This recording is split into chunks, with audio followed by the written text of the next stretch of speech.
El 25 de julio de 1978 se producía el primer nacimiento por una técnica nueva llamada fecundación in vitro. Nacía Louise Brown en Inglaterra.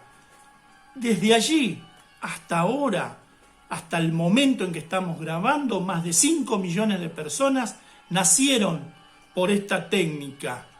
En Latinoamérica fue en 1985 que nació Diana en Colombia.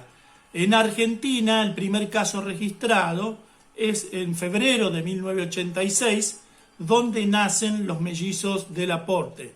Se dice que ya en 1984 había un nacimiento en Argentina, pero que se mantuvo en estricta reserva para no someter al bebé a lo que había ocurrido con Louise Brown, que fue conocida mundialmente como el bebé de probeta. Hoy vamos a hablar de este derecho humano, el derecho a formar una familia, porque no alcanzó con la técnica.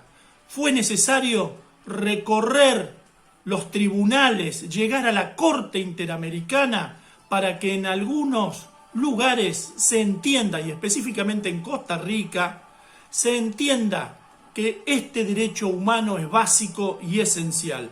Vamos a comentar este caso, el caso Artavia Murillo Gretel y otros sobre fecundación in vitro contra Costa Rica, resuelto por la Corte Interamericana de Derechos Humanos.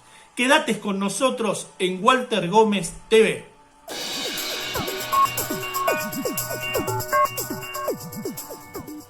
Hola gente, ¿cómo están ustedes? Vamos a hablar de este tema como anunciáramos en la introducción, entendiendo que los derechos humanos van mucho más allá que lo que creemos habitualmente, tal vez por desconocimiento, tal vez por ignorancia, tal vez porque no queremos verlo, pero no solo se refieren a problemas carcelarios, a torturas. Los derechos humanos nos afectan a todos en cuanto humanos. Y el derecho a formar una familia, el derecho a la privacidad, el derecho a la intimidad, el derecho a luchar contra formas de discapacidad para superarlas, también son derechos humanos que nuestra Corte, la Corte Interamericana de Derechos Humanos, ha debido resolver a través de los años.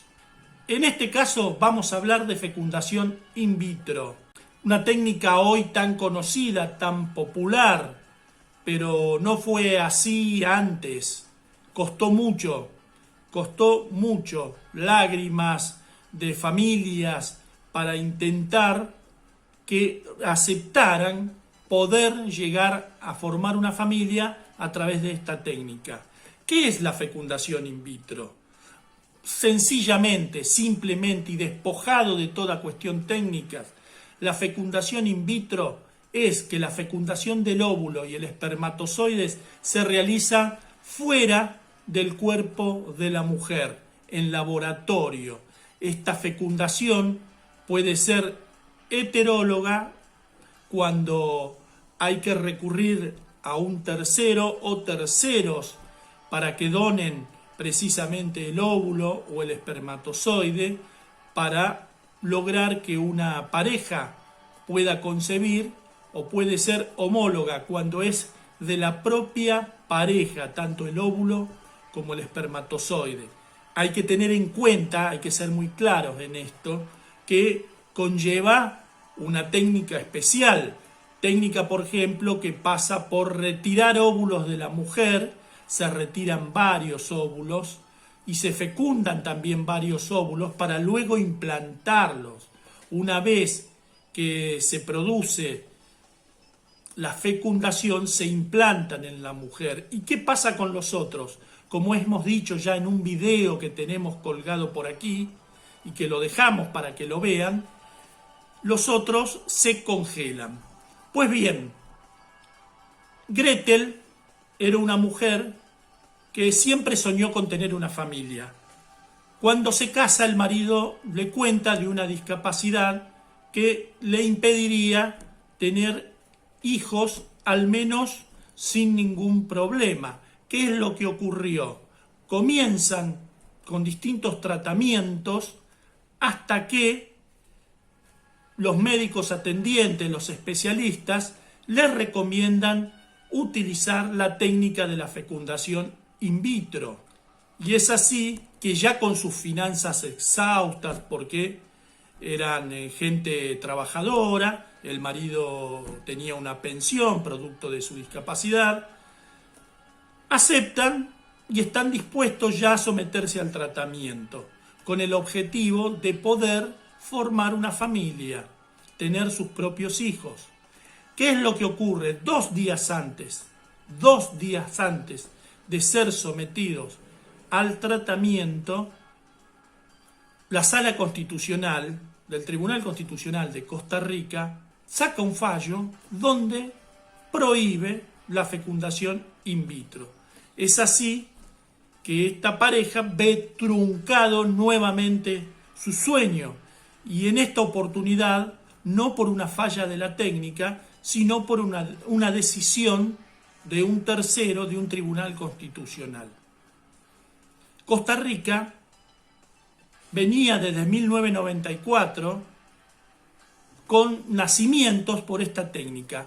¿Qué es lo que ocurre? En 1995, por un decreto del Poder Ejecutivo, se autoriza la fecundación in vitro con muchas, pero muchas limitaciones.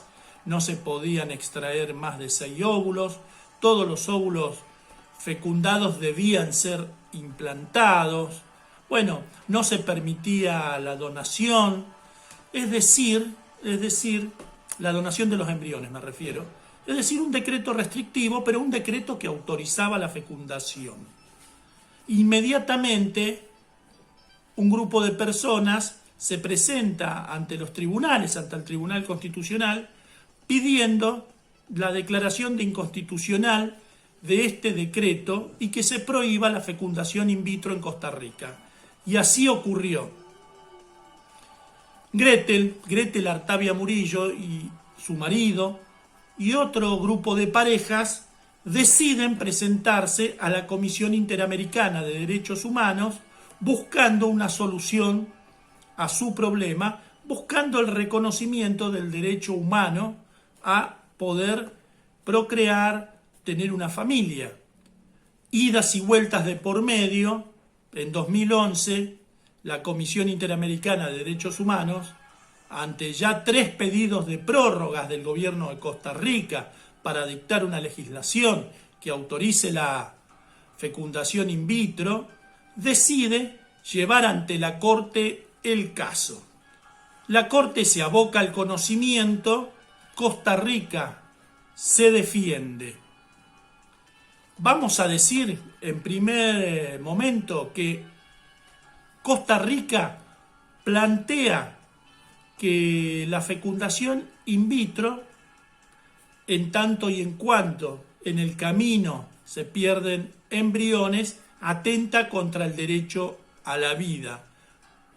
Realiza una interpretación de normas internacionales, de la propia legislación y específicamente la legislación prevista en el Pacto Internacional de San José de Costa Rica, donde habla de que la vida comienza desde la concepción. Y claro, ¿qué interpreta el Tribunal Constitucional? Interpreta que cuando se produce la fecundación in vitro, se produce la concepción, y al descartarse, al perderse embriones en todo este proceso, lo que se estaría haciendo es descartando vida. Y obviamente una resolución conforme a esa lógica no podía ser más que prohibitiva. Costa Rica defiende estos argumentos ante la Corte. Lo primero es un planteo de excepciones preliminares que realiza, que vamos a analizar seguidamente. Vamos al análisis concreto del fallo. Recuerden, como dijimos segundos atrás, la Comisión Interamericana se presenta argumentando que hay violaciones, preguntando a la Corte, diciendo que hay violaciones al Pacto Internacional de San José de Costa Rica. La Corte recepta el caso, Costa Rica se defiende argumentando la validez de su actuación y se inicia el proceso. En el proceso, Costa Rica interpone excepciones preliminares.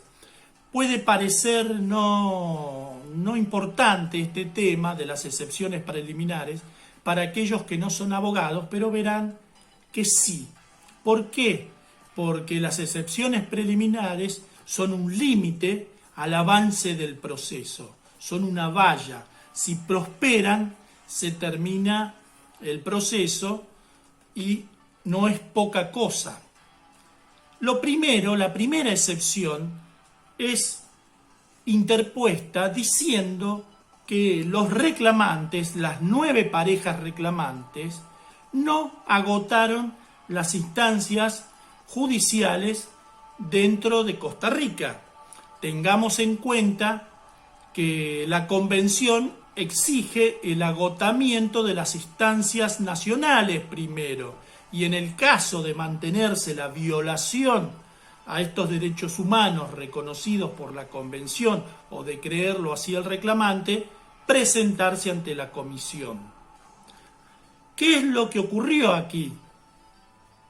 Luego de que se anulara el decreto, estas parejas se presentan directamente ante la Comisión.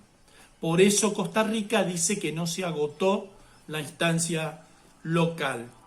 La Corte, en un correctísimo análisis, desecha esta excepción. ¿Por qué? Porque si la resolución que anuló el decreto que autorizaba la fecundación in vitro es del más alto tribunal, del Tribunal Constitucional, no podía exigirse a las personas que recorrieran las instancias judiciales o incluso que acudieran a ese propio tribunal para que les dijera una cosa distinta. Por eso desechó esta excepción. Y es importantísimo para tener en cuenta para otros casos. La segunda excepción preliminar interpuesta por el Estado de Costa Rica tiene que ver con la pareja formada por Karen Espinosa y Héctor Jiménez Acuña, puesto que ellos se incorporan con posterioridad a la demanda presentada ante la Comisión. En efecto, en el 2001 se había presentado ante la Comisión Interamericana de Derechos Humanos el reclamo para que ésta interviniera, y esta pareja recién en 2003 se suma al reclamo. ¿Qué es lo que ocurre? ¿Qué dice Costa Rica? Costa Rica dice que venció el plazo, es extemporáneo, porque esta anulación es del año 2000. Sin embargo, la Corte rechaza este planteo, manifestando que a la fecha de la anulación del decreto, esta pareja, como quedó probado, no conocía de su infertilidad y que el decreto seguía, la anulación del decreto seguía vigente cuando ellos conocieron de su infertilidad y lo hicieron dentro del plazo que marca la Convención, contado a partir de su conocimiento. Así que también rechazó esta excepción, lo cual es importante fundamentalmente para todos aquellos que estudian estos casos, para tenerlo en cuenta a la hora de presentar un reclamo ante la Comisión. La tercera excepción interpuesta por el Estado de Costa Rica ya es más técnica, así que solamente la vamos a nombrar, y se refiere a la incompetencia de la Corte Interamericana para conocer sobre hechos nuevos no alegados en el momento de la interposición del reclamo ante la Comisión Interamericana de Derechos Humanos. La Corte rechaza esta excepción preliminar, puesto que dice que para resolverla hay que conocer el fondo, y para conocer el fondo, la discusión de fondo, hay que transcurrir todo el proceso. Resueltas las excepciones preliminares, corresponde que la Corte se aboque a tratar el fondo y así lo hizo. Lo primero que vamos a decir, vamos a tratar de hacerlo bien sencillo y bien cortito. Para aquellos que les interese profundizar el tema, le vamos a dejar un link en la caja de herramientas, en la caja de informaciones, directamente al fallo, para que lo puedan leer, porque por supuesto no se agota en un comentario y para el técnico es fundamental la lectura íntegra de la sentencia. Pero como este es un canal que apunta a llevar el conocimiento, a divulgar el derecho entre los vecinos, entre los ciudadanos, vamos a despojarlo de todas las cuestiones más o menos técnicas y vamos a ir directamente al meollo de la cuestión. Bien, ¿cuáles son los derechos en juego aquí? Rápidamente uno puede pensar el derecho a formar una familia, y es lógico, el derecho a la vida privada familiar, donde la pareja pueda decidir en la intimidad cómo quieren formar su familia, cómo quieren planificarla y si van a recurrir o no a ayudas, a métodos científicos para poder lograr su objetivo. Es el derecho a la intimidad familiar que también podría encontrarse violado y que la Corte analiza. Por supuesto, la Corte va a ingresar a tratar la cuestión de la salud reproductiva también, porque es un derecho en juego. Y el más importante, el determinante, el que de alguna manera motivó la resolución del Tribunal Constitucional que prohibió para Costa Rica la fecundación in vitro, que tiene que ver con el derecho a la vida. Y el derecho a la vida, ¿desde cuándo comienza? Puesto que esto va a implicar una u otra solución. La Convención Interamericana de Derechos Humanos, el Pacto de San José de Costa Rica, dice que la vida comienza desde la concepción. La Corte de Costa Rica interpreta que la concepción se produce en el momento de la fecundación entre el óvulo y el espermatozoide. ¿Y qué dijo la Corte entonces? ¿Qué les parece si de alguna manera sencillamente hablamos sobre lo que ha resuelto la Corte en este caso? Para Costa Rica, para el Tribunal Constitucional, que anuló el decreto y luego sostenido en la defensa del Estado, la fecundación in vitro no curaba la infertilidad, no era un problema de si se podía aplicar o no este procedimiento para curar a las parejas, sino que por el contrario era un procedimiento que ayudaba a procrear, pero que en esa procreación se descartaban vidas. Y esto lo fundaba, por supuesto, en distintas normas, pero fundamentalmente, como dijéramos, en el artículo 4 de la Convención, que establece que el derecho a la vida comienza desde la concepción. Si la concepción se produce en el laboratorio, todas las vidas son importantes, todas las vidas son iguales y podríamos decir que básicamente ningún ser humano podría arrogarse el derecho a descartar unas y elegir otras. Este argumento central fue derribado por la Corte Interamericana con distintos argumentos. Debemos decir, y esto es muy importante, que la Corte no solo va directamente a la cuestión sobre la interpretación del artículo 4, sino que va haciendo un análisis muy meduloso, muy detallado, sobre los distintos derechos que tenemos como seres humanos.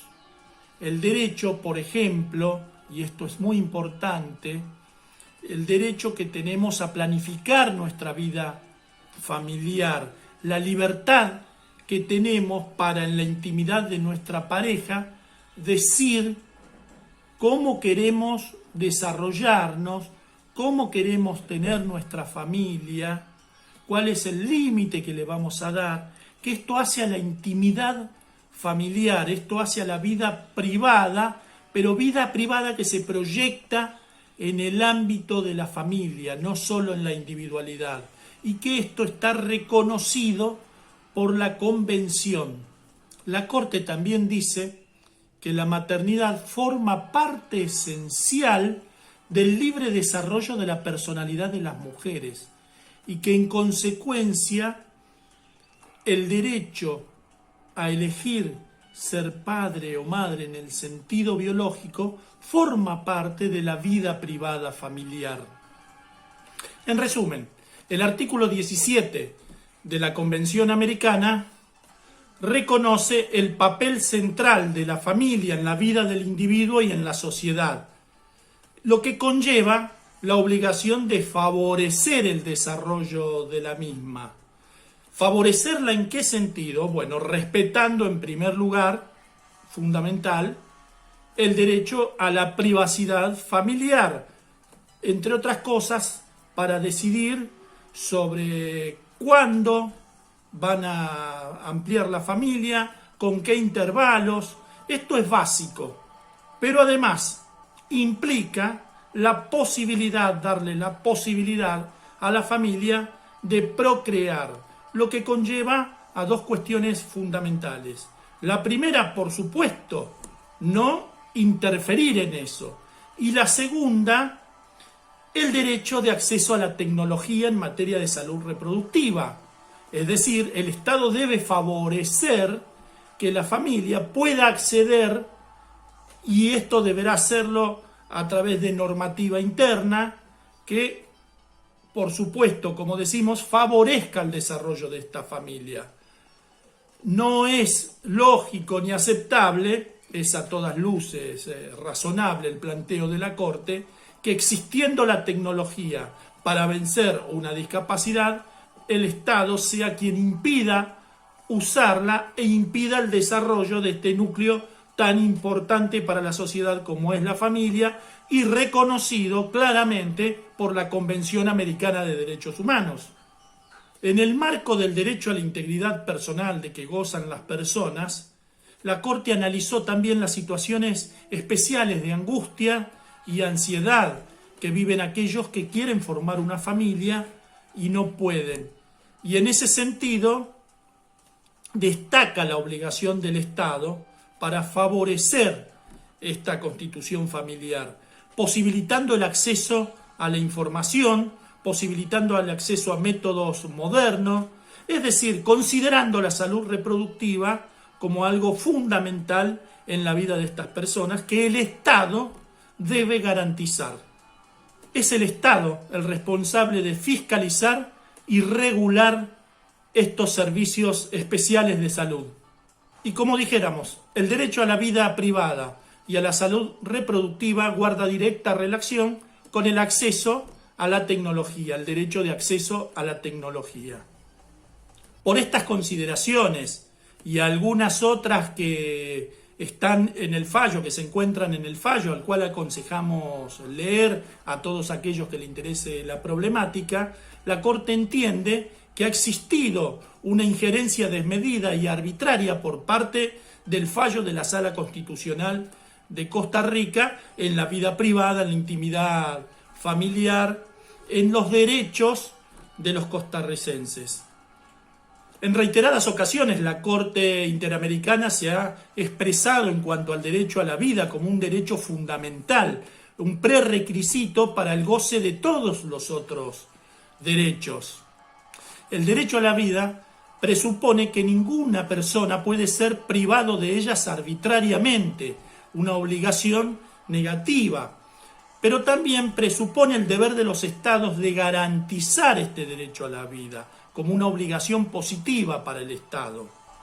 Dicho esto, ¿cómo debe interpretarse entonces la disposición de la Convención Interamericana de Derechos Humanos. ¿Cómo debe interpretarse este artículo 4 que habla de que en general se defiende la vida, se debe proteger la vida desde la concepción?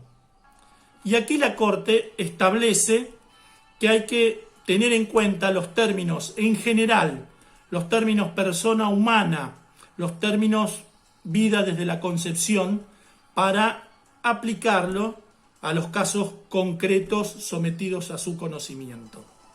Dado que la Sala Constitucional de Costa Rica entendió que la protección de la vida debe ser absoluta, la Corte debe analizar lo expresado en la Convención Americana, en el artículo 1 y en el artículo 4, referido a los términos persona humana, concepción, en general.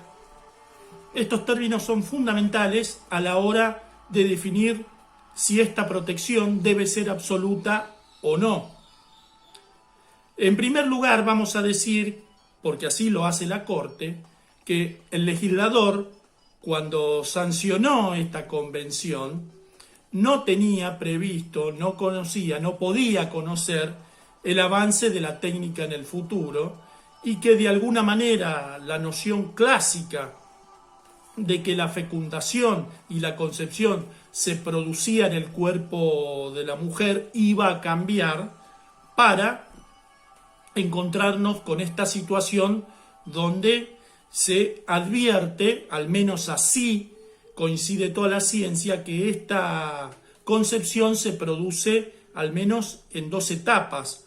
Una primera, cuando por la utilización de la fecundación in vitro en el laboratorio se fecunda el óvulo con el espermatozoide, y una segunda, cuando transcurrido unos días, y bueno, cuando los especialistas dicen que está en condiciones, se implanta este óvulo fecundado en el cuerpo de la mujer, y recién cuando este óvulo fecundado anide, término que se utiliza comúnmente, nos encontraríamos ante la vida.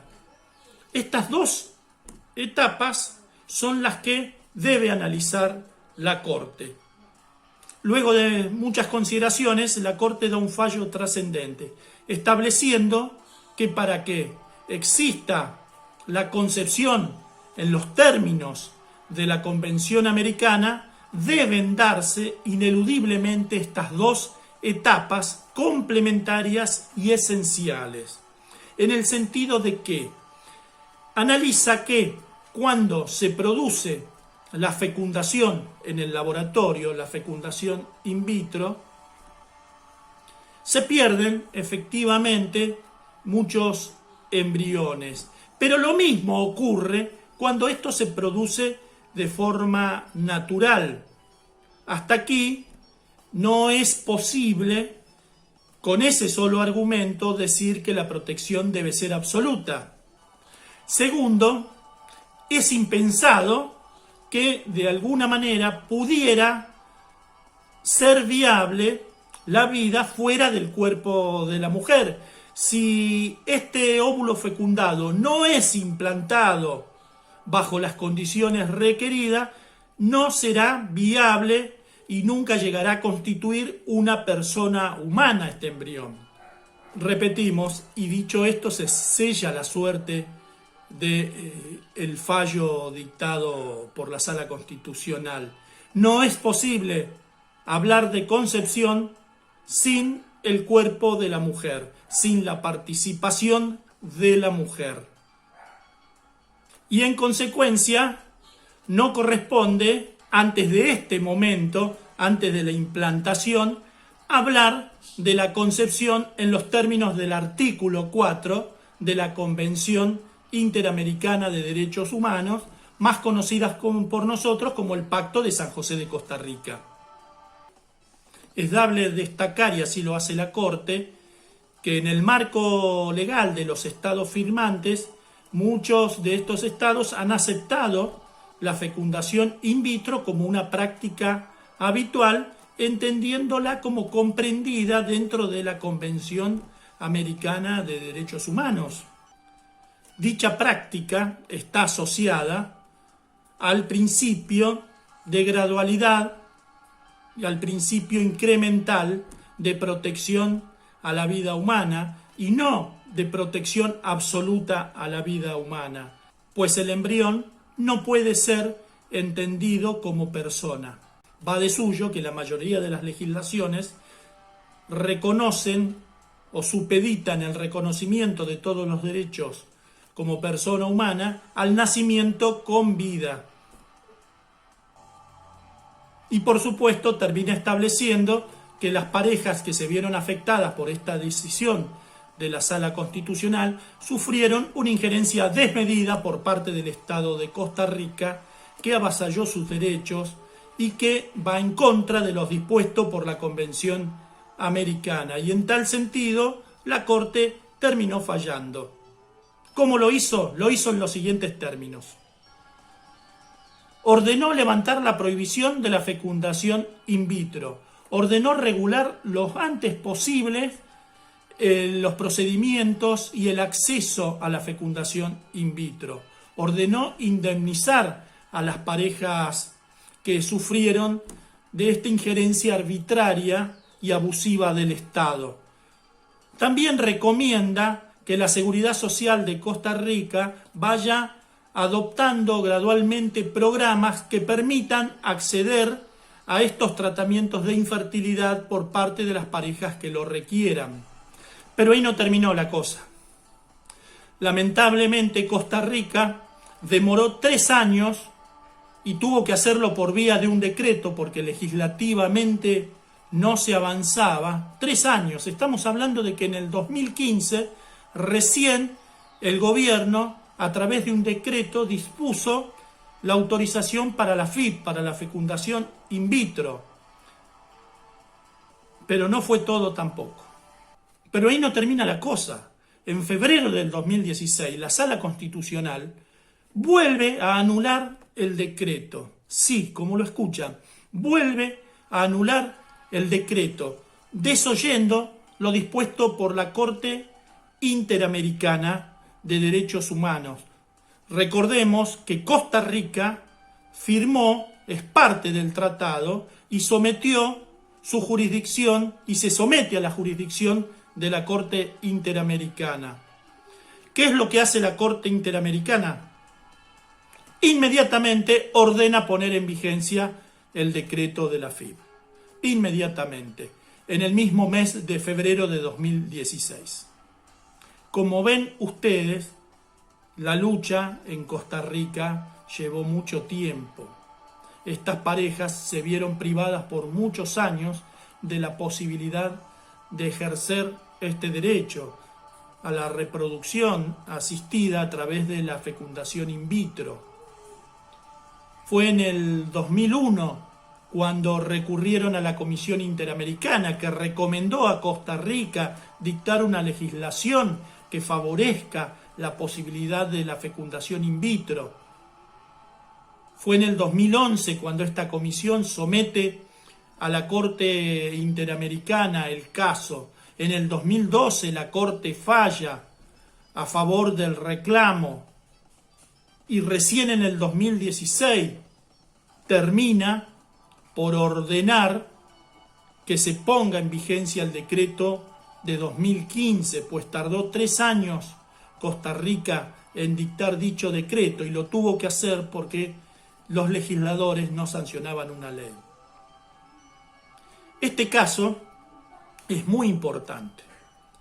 Primero vamos a decir, a modo de conclusiones generales, que en la República Argentina fue tenido en cuenta a la hora de sancionar el Código Civil. Si bien, como dijéramos en nuestro video anterior, la República Argentina no ha dictado una ley de fecundación in vitro, ha reconocido en su Código Civil la filiación por técnicas de reproducción asistida, dentro de las cuales se encuentra claramente la fecundación in vitro.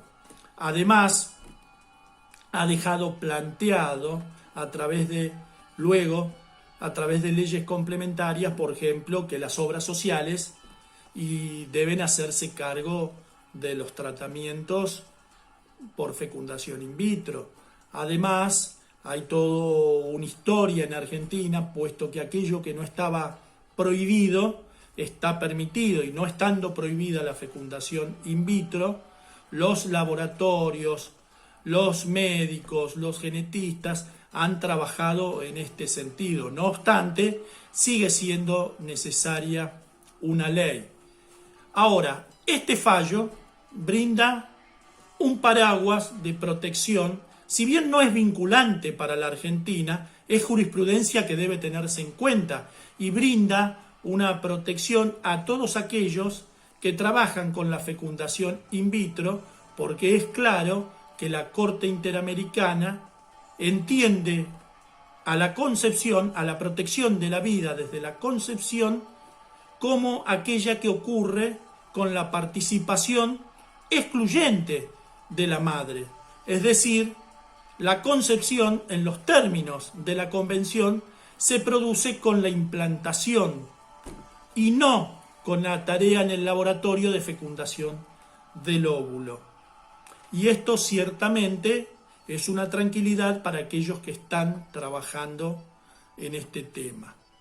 Pero no todos los países ha sido tan sencillo. No en todos los lugares ha pasado como en Colombia, que se ha trabajado mucho este tema. Y Costa Rica, pues ha sido el caso paradigmático. El caso Artavia Murillo, el caso Gretel y otros de estas 9 parejas, abrió un camino importante.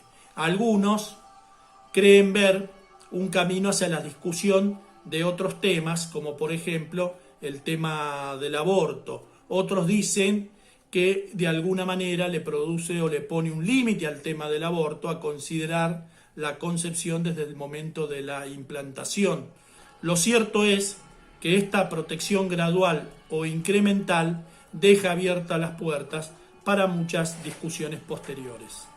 Si llegaron hasta aquí, habrán notado que no es un tema sencillo. Creo que ha sido uno de los temas más complicados que hemos tratado, porque es muy difícil hacer un extracto en pocos minutos, fundamentalmente dirigidos a aquellos que por ahí no conocen o no tienen la formación jurídica mínima para interpretarlo, por lo cual se han realizado algunos cortes, diríamos, arbitrarios.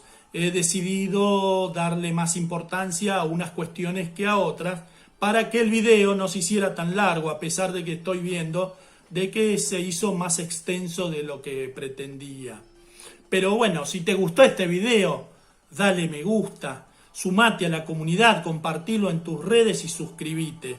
Esto es Walter Gómez TV, el canal del asesoramiento jurídico gratuito en YouTube, en búsqueda de la tan ansiada justicia.